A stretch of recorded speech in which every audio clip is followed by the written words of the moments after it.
앞에서 재판관, 또 왕, 또 종교 지도자라 말할 수 있는 제사장과 선지자에 관한 내용을 살펴보았습니다. 오늘 본문은 일반 백성들과 관련된 규례인데 도피성 규례, 또한 토지의 경계표 규례, 재판의 증인과 관련된 규례에 대해서 이야기합니다. 1절부터 13절은 먼저 도피성 규례에 관련된 이야기입니다. 2절을 보면 내 하나님 여호와께서 내게 기업으로 주신 땅 가운데에서 새 성읍을 너를 위해 구별하라고 말합니다. 도피성은 하나님께서 말씀하신 대로 각 지파에게 레위인에게 제공한 48개 성읍 가운데 6곳을 지정해야 합니다. 이미 요단 동편 3곳에는 지정이 되어 있었죠. 르우벤 지파의 베셀과 갓 지파의 길르앗 라몬과 므낫세 반 지파의 바산 골란입니다. 아직 이스라엘은 요단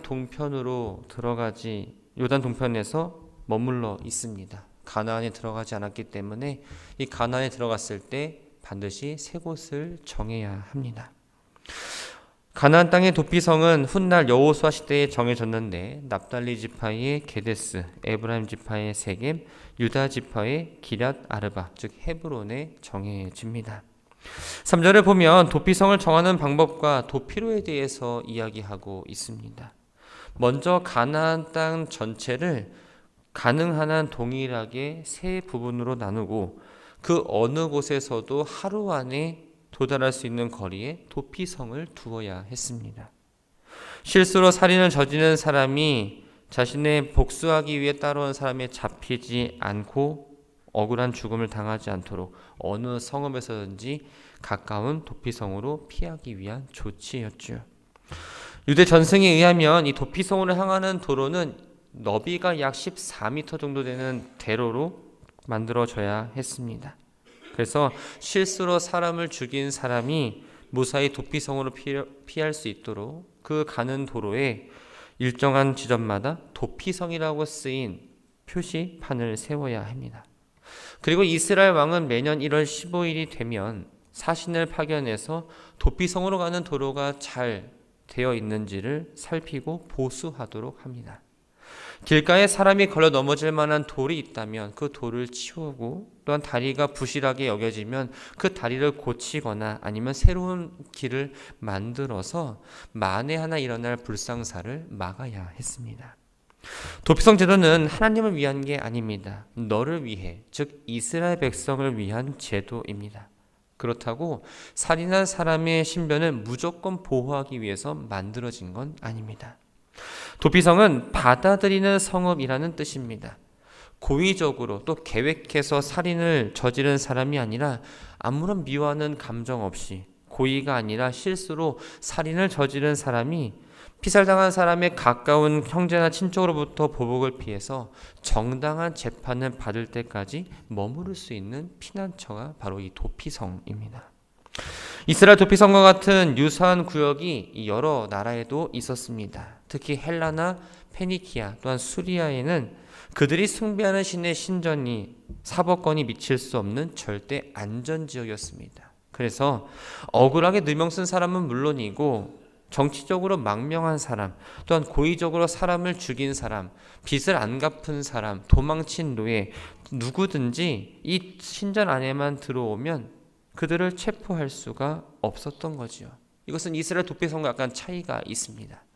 이스라엘 도피성은 그 자체를 신성하게 여기지 않고 하나님의 공의에 따라서 인권을 보호하고 또한 사회 질서를 유지하기에 만든 그 기능을 갖고 있는 장소라는 거죠. 5절을 보면 실수로 살인을 저지른 예를 하나 들어줍니다. 벌목을 하다가 도끼날이 자루에 빠져서 사람이 맞아 죽었을 때입니다. 이것은 그 벌목을 한 사람이 고의적으로 그 사람을 죽이기 위해서 도끼날을 뺀 게 아닙니다. 이처럼 고의로 사람을 죽인 게 아니라 실수에 사람을 죽였기 때문에 이 사람은 3개의 도피성 가운데 한 곳을 찾아가서 도피할 수가 있었던 거죠. 계획해서 의도적으로 살인한 거 아니었지만 죽은 사람의 가족들은 어떤 마음이었을까요? 그들은 슬픔과 분노로 인해서 그 상황이 어떻게 되었는지 살펴볼 여력이 없습니다. 눈에는 눈, 이에는 이, 생명은 생명으로 갚는다는 이 동의보호법대로 똑같이 한다는 그 마음이 들고 분노하는 마음으로 가득 차 있을 겁니다. 그러나 그 분노하는 마음이 앞서서 살인한 사람을 죽여서는 안 됐습니다. 살인자를 먼저 죽이는 것이 아니라 그 죽은 사람의 성읍에 있는 법정으로 그 사람을 데리고 가서 판결을 받고 그 이후의 일들이 진행되어야 했죠. 하나님께서 도피성 제도를 정하신 목적은 앞에서 말씀드린 대로 단순히 부지 중에 살인한 사람의 신변을 보호하기 위해 만든 역할뿐만 아니라 이스라엘 사회 전체를 유지하기 위해 만들어진 제도입니다. 피해 복수는 또 다른 피해 복수를 불러일으킵니다. 또 다른 피해 복수가 계속적으로 불러일으키게 되죠. 그러한 악순환이 이어지다 보면 질서가 무너지고 그 사회는 혼란스러울 수밖에 없습니다. 공동체의 안정을 해치다 보니 결국엔 이스라엘 땅에는 하나님의 공의가 실현될 수가 없게 되는 거죠. 또 이 제도를 통해서 실수로 살인을 저지른 사람은 자신의 어떠한 일들 가운데 자초지종을 알지 못한 채 길에서 허무하게 죽임을 당하지 않게 되고 공정한 재판을 받을 수 있는 기회를 얻게 되었습니다. 이 도피성 제도는 하나님께서 아브라함과 이삭과 야곱에게 약속하신 그때, 즉 이스라엘 백성들이 가나안에 들어가서 모세를 통해 받은 하나님의 모든 율법을 다 지킬 수 있는 지리적 여건을 갖출 때 이 제도를 시행해야 했습니다. 이스라엘은 가나안 땅에 들어가서 하나님의 긍휼과 공의의 통치 원리가 담긴 도피성 제도가 한치의 오차도 없이 효과적으로 발휘할 수 있도록 해야 합니다. 만약 실수로 사람을 죽인 사람이 복수하는 사람에 의해서 살해되어서 하나님이 주신 그 땅에 무죄한 피가 흘린다면 그 무죄한 피를 흘리게 한 죄가 그 땅을 거룩하게 유지해야 되는 이스라엘 백성들에게 돌아갈 수밖에 없었습니다. 11절부터 13절까지의 말씀은 고의로 혹은 계획적으로 살인한 사람이 도피성에 들어왔을 때 행해야 되는 조치에 대해서 이야기합니다. 살인자가 살인을 저지르고 도피성에 피신해 있습니다. 그런데 이 사람이 부지 중에 실수로 사람을 죽인 게 아니라 고의적으로 죽였다면 그 도피성에 있는 장로들이 직접 재판을 하지 않습니다. 사람을 보내서 그 살인자를 피해자의 성읍 장로들에게 재판하게 보냅니다. 그 이유는 이 도피성은 하나님께서 거룩하게 임하는 곳이기에 그 땅을 죄인의 피로 더럽혀서는 안 되었습니다. 그리고 각 지역에 속해 있는 그 장로들에게 부여된 재판권이 다른 지역으로 넘어가지 않도록 하는 배려였지요. 이 경우 재판권이 있는 장로들은 살인자를 피살자의 친족들에게 넘기기 전에 성문 앞에서 여러 사람이 보는 가운데에 재판을 하게 됩니다. 이 사람이 고의적으로 살인을 저질렀는지 아니면 부지 중에 살인을 저질렀는지. 그 재판 결과에 고의성이 없어 실수로 살인했다라고 판명이 되면 살인자를 다시 도피성으로 보냅니다. 의도성이 없는 살인을 했다 하더라도 도피성 안에서만 살 수 있었고 도피성 밖으로 나가면 그 사람은 보호를 받을 수가 없었습니다. 또한 당시 대제사장이 죽을 때까지 살아야 했고 대제사장이 죽어야만 자유를 얻을 수가 있었습니다. 그러나 그 살인이 고의라면 이야기는 달라집니다. 피해 복수자, 즉 고엘제도에 따라서 그 살인을 복수할 수 있는 사람에게 넘겨주고 그 복수하는 사람이 먼저 돌을 들어 살인자를 치고 난 이후에 동네 사람들이 돌을 던져 죽입니다. 재판을 담당하는 재판관들은 뇌물을 받거나 또 어떤 마음에 그런 불쌍한 감정이 들어서 정을 베풀어서는 안 되었습니다. 공적인 차원에서 엄격하게 범죄자를 처리하고 다스려야 될 의무가 있었죠. 다시 말하면 이 한 사람의 죽음에 대해서 이스라엘 공동체 전체가 책임을 져야 했고 반대로 악한 사람에 대해서는 율법대로 올바른 처리가 이루어질 때 이스라엘 공동체는 모두가 복을 누릴 수 있게 됩니다. 14절은 경계표에 대한 규례입니다. 당시는 오늘날처럼 토지 등기 제도가 발달한 시대가 아닙니다. 그래서 논이나 밭 혹은 택지의 구역 또 행정구역 등을 구분하기 위해 세워놓은 돌기둥이 바로 이 경계표입니다. 근데 이 경계표는 고정된 것이 아니었기 때문에 누구든지 그 땅이 욕심이 나면 쉽게 뽑아서 이동시킬 수가 있었습니다. 경계표를 이동시킨다는 것은 바로 이웃의 땅을 빼앗으려는 의도를 가지고 돌을 옮긴 행위입니다. 그러므로 다른 사람의 소유나 재산을 탐내고 도둑질하는 것으로 보아야 합니다. 10계명 가운데 제8계명인 도둑질하지 말라, 또 제10계명인 내 이웃의 것을 탐하지 말라는 것을 어기는 행위이고, 더 나아가서는 땅을 허락하신 하나님의 뜻을 거부하는 범죄였습니다. 또한 이 경계표는 하나님께서 땅을 사용하는 당사자에게 땅을 주셨다라는 징표가 되기 때문에 매우 신성하게 여겼습니다. 그래서 누구든지 이 경계표를 옮길 때에는 바로 저주의 대상이 되었던 거죠. 그래서 27장 17절을 보면 이웃의 경계표를 옮기는 자는 저주를 받을 것이라 라고 경고합니다. 이 경고를 무시해서 저주를 받은 대표적인 예가 바로 나봇의 포도원을 빼앗은 아합이 비참한 최후를 맞이하게 되는 걸 볼 수 있습니다. 이 규례는 권력을 가지고 있는 사람이 자신의 권력에 이용해서 약자의 땅을 빼앗으려 하거나 아니면 부자가 더 많은 부를 얻기 위해서 가난한 사람의 땅을 탐내는 것을 막는 규례에 해당합니다. 15절부터 21절까지의 말씀은 이 재판의 공정성을 기하기 위한 증인제도에 대해서 이야기합니다. 본문의 증인은 오늘날 법률에서 말하는 증인의 개념과는 약간 차이가 있습니다. 현대 사회에서의 증인은 자기가 보고 들은 사실을 제3자의 입장에서 객관적으로 진술하는 사람입니다. 그런데 성경에서 말하는 증인은 처벌을 바라고 범죄 사실을 고발하는 고발자 역할까지도 담당합니다.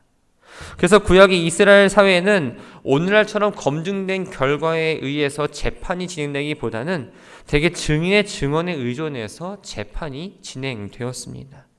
따라서 증인이 위증을 할 경우에는 아무런 잘못이 없는 사람이 벌을 받거나 재산의 피해를 입을 가능성이 높았던 거죠. 이러한 불합리함을 방지하기 위해서 만든 게 바로 이 증인 제도였습니다. 하나님은 재판에서 증인 한 사람의 증언으로만 결정하지 말고 두세 사람의 증언을 통해 판결하라고 명령하십니다. 그래서 이 2라는 숫자는 단순히 2명을 의미하지는 않습니다. 성경에서 2는 확실한 증거 또한 명확한 증언을 의미합니다. 그래서 두 명 이상의 증인을 채택하는 역시 확실하고 충분한 사실을 심리하기 위해서 2명 혹은 3명의 증인을 세우라고 했던 거죠. 물론 두세 사람이 모의해서 입을 맞춰 거짓 증언을 할 수도 있습니다. 그러나 한 사람의 증언보다는 두세 사람의 증언이 일치하는 경우가 그 증언의 신빙성이 높은 건 사실입니다. 하나님은 거짓 증언에 의해 재판이 왜곡되면 의인이 악인이 되고 또 악인이 의인이 되는 것을 막고자, 그렇게 되면 공의가 무너지기 때문에 거짓 증언을 하는 것을 철저히 금지시켰습니다. 하나님은 다른 사람을 해할 목적으로 거짓말하는 사람을 엄중하게 처벌하라고 명령하십니다. 16절에 위증하는 자가 바로 그런 사람입니다. 마치 없었던 일을 있었던 일처럼 거짓으로 증거하는 사람으로서 자신이 모함하려는 상대방을 죽이려는 목적으로 위증을 하게 되죠. 이러한 행동은 제9계명 내 이웃에 대해서 거짓 증거하지 말라는 것을 위반하는 것이고, 그 사람의 말은 결코 그냥 넘어갈 수 있는 게 아니라 고의로 살인을 저지른 것과 같았습니다. 따라서 살인하지 말라는 6계명을 어기는 것도 이 경우에 해당이 됩니다. 17절에 하나님 앞이란 바로 중앙의 재판소를 말합니다. 당시 이스라엘은 재판 제도가 2심 제도였습니다.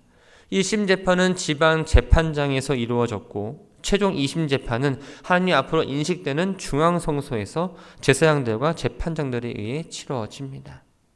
지역 재판장이 해결하지 못하는 문제가 있을 때 중앙 성소를 찾아가는 것처럼 위증이나 무고 행위에 대해서는 상대방이 계속적으로 서로 이의를 제기할 수 있기 때문에 두 당사자 간의 이 재판은 지방법정에서 해결할 수 있는 문제가 아니었습니다.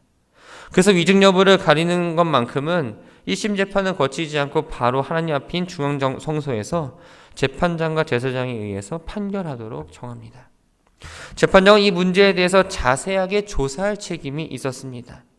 조사 결과 위증 결과로 판명이 되면 곧 9계명을 어긴 것이 되기에 거짓 증인이 상대방이 주려 했던 그 피해를 거짓 증인 당사자가 당해야 했습니다. 쉽게 말하면 본인이 심은 대로 거두게 되는 거죠. 만약 사형에 해당하는 죄를 지었다고 위증했다면 거짓 증인은 사형을 당해야 했고, 배상 책임을 질 죄를 지었다고 위증했다면 그 액수만큼 그 사람에게 변상해야 했습니다. 하나님은 재판을 악용하는 행위를 확실하게 처벌하심으로써 이스라엘 공동체에 속한 구성원들이 함부로 다른 사람을 모함하지 않도록 막으셨습니다. 하나님께서 위증을 금지하고 그에 대한 강력한 처벌을 하라고 말씀하신 것은 억울한 사람이 생기지 않도록 하기 위해서, 또한 위증한 사람이 어떠한 처벌을 받았다는 얘기를 들으면 똑같은 죄를 범하지 않기 위해서 강하게 처벌하라고 말씀하십니다. 일벌백계의 효과가 있으려면 재판장은 거짓 증인을 불쌍히 여겨서도 안 되고 그에게 동정심을 나타내서도 안 됩니다. 단호하게 처벌해야 합니다. 다만 그 처벌이 그 합당한 수준에서 이루어져야 한다는 거죠. 그래서 21절을 보면 생명은 생명으로, 눈에는 눈으로, 이에는 이로, 또 손에는 손으로, 발에는 발로 처벌하라는 말이 나옵니다. 단호하게 하되 적절한 처벌을 내리라는 거죠. 위증을 했지만 생명을 해했던 게 아니었다면 위증한 사람을 죽여서는 안 되었습니다. 이것은 잘못은 저지른 사람이 지은 죄에 대한 처벌을 받는 건 맞지만 억울하게 받아서는 안 된다는 것을 보여줍니다. 죄를 범한 사람에게 합당한 처벌을 하되 그 처벌이 지나치지 않아야 그 사회가 정의로울 수가 있습니다. 율법을 살펴보면 이 목적을 정확하게 담고 드러냅니다. 말씀을 정리합니다. 도피성제도에 나타난 하나님의 공의와 긍휼은 바로 그리스도의 십자가에서 완성되었습니다. 하나님은 죄로 멸망당할 수밖에 없는 우리를 긍휼히 여기셔서 대속의 은혜를 베푸셨습니다.